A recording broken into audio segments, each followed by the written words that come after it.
Welcome to my new video. আজকে আমি বানাবো হচ্ছে বিরিয়ানি। এখানে 500 গ্রাম মাংস আছে, এখানে 500 চাল, এখানে আমি কেটেছি হচ্ছে আলু, বিরিয়ানিতে দেওয়ার জন্য টমেটো, পেঁয়াজ হচ্ছে মাংসটা কষাবো, আর হচ্ছে একটু বেরেস্তা যদি বানাই তো বেরেস্তা বানাবো।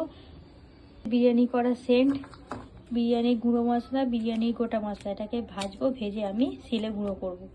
চালটা করবো, ভাতটা করবো বলে এখানে আমি জলটা গরম করতে দিয়েছি। দেখো জলটা ফুটলে তারপরে আমি চাল দেবো। এখানে চালটা ভেজানো আছে দেখালাম। আর এখানে আমি আলু আর ডিম সেদ্ধ করতে দিয়েছি। আলুটাতে আমি বিরিয়ানি যে রঙটা হয় সেটা মাখিয়ে নিয়েছি, একটু নুন দিয়ে দিয়েছি। আলু আর ডিমটা কিন্তু সেদ্ধ করে নেবো। ফুটছে, এবার আমি চালটাকে এর মধ্যে দিয়ে দেবো, ঠিক আছে। আর এখন একটু আমি সাদা তেলটা দিয়ে দেবো এর মধ্যে। তেলটা দিয়ে দিয়েছি, এবার আমি চালটা তুলে দেবো। চালটা আমি আধ ঘন্টার মতো করে চালটাকে আমি ভিজিয়ে রেখেছিলাম, ধুয়ে আর ভিজিয়ে রেখে দিয়েছিলাম আধ ঘন্টার মতো চালটা, যে ভাতটা আরও সুন্দর হয়। এটা কিন্তু 500 চালের আমি করছি এটা। এখানে যে কোয়ান্টিটিগুলো নিয়েছি এটা 500 চাল আর 500 মাংস হিসাবেই আমি কোয়ান্টিটিগুলো সব কটা নিয়েছি। আমি চালটা দিয়ে দিয়েছি, একদম ভালো করে চারদিক নাড়িয়ে দেবো যাতে চালটা সব দিকে স্প্রেড হয়ে যায়। এখন এটা ভাতটা হোক, বেশি টাইম লাগবে না, যেহেতু চালটা আধ ঘন্টার উপরে চালটা ভেজানো আছে, তাই চালটা তাড়াতাড়ি সিদ্ধ হয়ে যাবে। আমার হয়ে গেছে ভাতটা। তোমরা কিন্তু 80% করবে, হ্যাঁ, ভাতটা 80% করবে, আর বাকি 20% যেটা থাকবে সেটা তোমার ভাপে হয়ে যাবে, ঠিক আছে। এখানে আমার তেল গরম করতে দিয়েছি। এখানে আলুগুলো, আমার যেগুলো আলু করতে দিয়েছি আলুগুলো সিদ্ধ হয়ে গেছে। এবার আলুগুলো আমি হালকা করে ভেজে নেবো।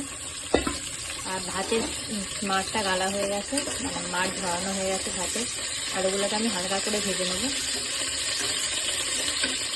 আলুগুলো ভাজা হয়ে গেছে, আলুগুলোকে আমি তুলে নিচ্ছি। আমি রং আর তেল মাখিয়ে রেখেছিলাম, সেইটাকে আমি এখন ভেজে নেবো। এইখানে একটা আলু রয়ে গেছে,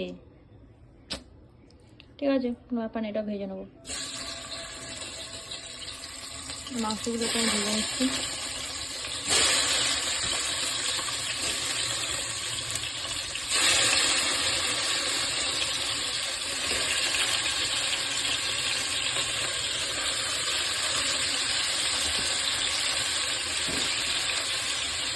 মাংসগুলো আমি ভেজে নেবো।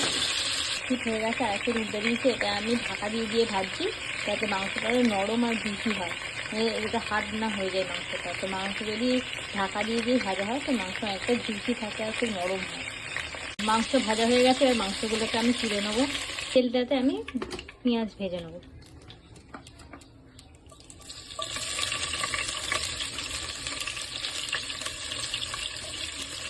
এটা বেরেস্তার জন্য অল্প করে পেঁয়াজটা ভেজে নিচ্ছি।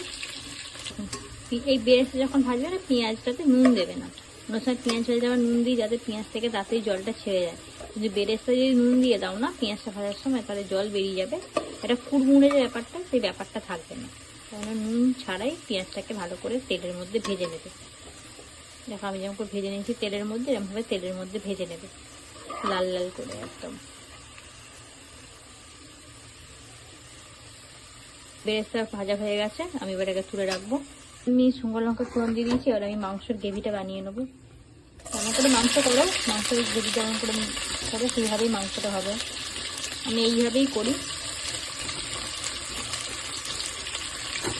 পেঁয়াজটা লাল লাল করে ভেজে নেবো, যেমন করে মাংস কষানোর জন্য মশলা করা হয় সেইভাবে।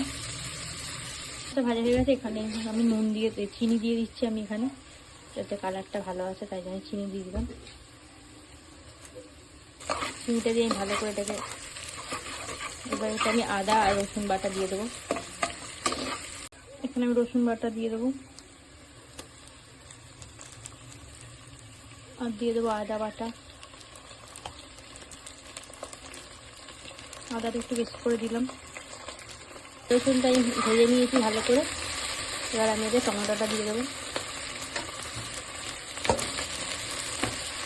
টমেটোটা দিয়ে ভালো করে টমেটো যতক্ষণ না গলে যায় আর কাঁচা গন্ধটা না বেরিয়ে যায় তখন আমি মশলাটায় কষিয়ে নেবো। পরিমাণ মতো হলুদ গুঁড়ো আর লঙ্কা গুঁড়ো দিয়ে দেবো।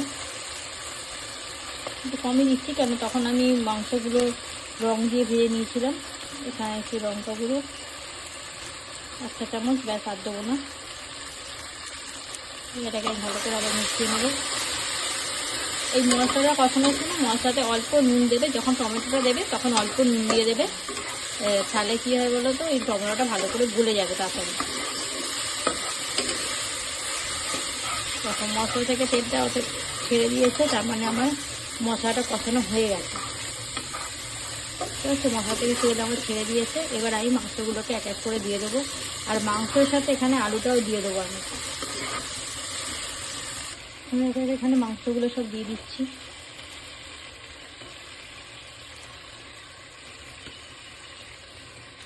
মাংস দিয়ে দিয়েছি, এবার এই আলুগুলোও দিয়ে দেবো। আবার খেতে আমার খুব ভালো লাগে আলুগুলো যখন গ্রেভির মধ্যে দিয়ে। অনেকে এটা শুধু দিতে পারে, বাট আমি এটা আলুর সাথে আর মাংসের সাথে একবারে কষিয়ে নিই, খেতে আরও টেস্ট হয়, এটা আমার মনে হয়। মাংসগুলো দিয়ে আমি সব মশলার সাথে কষিয়ে একবার মিলিয়ে নিয়েছি। এবার আমি এখানে পরিমাণ মতো নুন দেবো। ঠিক আছে, নুনটা এখানে বুঝে দেবে, কারণ এখানে ঝোল বা খুব একটা বেশি গ্রেভি হবে না, অল্পই গ্রেভি হবে, তো সেই মতো নুনটা এখানে দেবে দিয়ে, যাতে মশলাটা যাতে না লেগে না যায় নিচে, এইটুকুনি আমি জল দিয়েছি, কারণ বেশি তো ঝোল বাড়াবো না। এইদিকে মাংস ভাজা, ঠিক আছে, এইখানে আলুও সিদ্ধ করে ভাজা, তো কোনো কিছু সেদ্ধ হতে খুব বেশি সময় নেবে না। ঠিক আছে, তাই জন্য আমি অল্প জল দিয়েছি। এবার এটা ঢাকা দিয়ে একটুখানি আমি কষিয়ে নেবো, তাহলে ভালো করে এগুলো মিশে যায়, সেদ্ধ হয়ে যায়। মাংসটা আমার কষানো হয়ে গেছে আর ভালো মতো সেদ্ধও হয়ে গেছে। এবার আমি গ্যাসটাকে অফ করে দেবো। এবার আমি বিরিয়ানি যে লেয়ারিংটা হয়, সেই লেয়ারিংটা আমি করে দেবো। এখানে কিন্তু ডিম দিইনি, ডিমটা কিন্তু সেদ্ধই রাখা আছে। এবার আমি বিরিয়ানি লেয়ারিং করবো। এখন সাদা তেল দিয়ে দিচ্ছি অল্প করে, সাদা তেল দেবো, এবার ঘি দেবো এতে।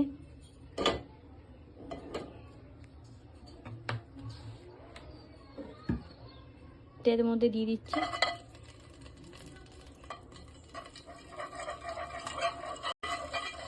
তেলটা ঘিটে এটা ভালো করে গলে গেলে তারপর আমি লেয়ারিং শুরু করবো।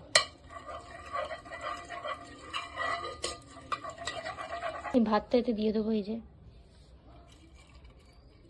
চারদিকে ভাতটাকে মোটা করে ছড়িয়ে দেবো। ভাতটা বিশাল গরম। নুন দিয়ে দিচ্ছে মা, চিনি পরিমাণ মতো, পেঁয়াজে ভেজে রেখেছিলাম সেটা দিয়ে দিলাম, ওটা করে গেছিলাম সেই মশলাটা দিয়ে দিচ্ছি। এইভাবে লেয়ারিং করে নিয়েছি মাংসর। এবার আবার ভাত দেওয়া হবে ভাজা, পরিমাণ মতো চিনি দেওয়া হলো। এবার দুধটা যে গোলা আছে রঙের সাথে, সেটা আলু দিয়ে দিয়েছি, এতে আলু দিয়ে সাজানো হয়েছে। এরপরে আবার চাল দেওয়া হবে লাস্টবার, দিয়ে তারপর ডিমটা লাস্টে ওপরে দিয়ে দেবো। দেওয়া হচ্ছে, এটা দিয়ে দেওয়া হচ্ছে যেটা বাকি আছে। ওখানে দুধ দুধ আর এটা রাখা ছিল গুলিয়ে, সেটা দিয়ে দেওয়া হচ্ছে। বিরিয়ানি মশলা যেটা কেনা পাওয়া যায় সেটা আমি এখানে ছড়িয়ে দিচ্ছি। ওটা গোটা বিরিয়ানি মশলা গুঁড়িয়ে ভেজে দিয়েছিলাম, এটা যেটা রেডিমেড কিনতে পাওয়া যায় এটা, সেটা দিয়ে দিচ্ছি। আর দিচ্ছি না, দেবো বিরিয়ানি সেন্টটা দিয়ে দিচ্ছি, দেখবে মা।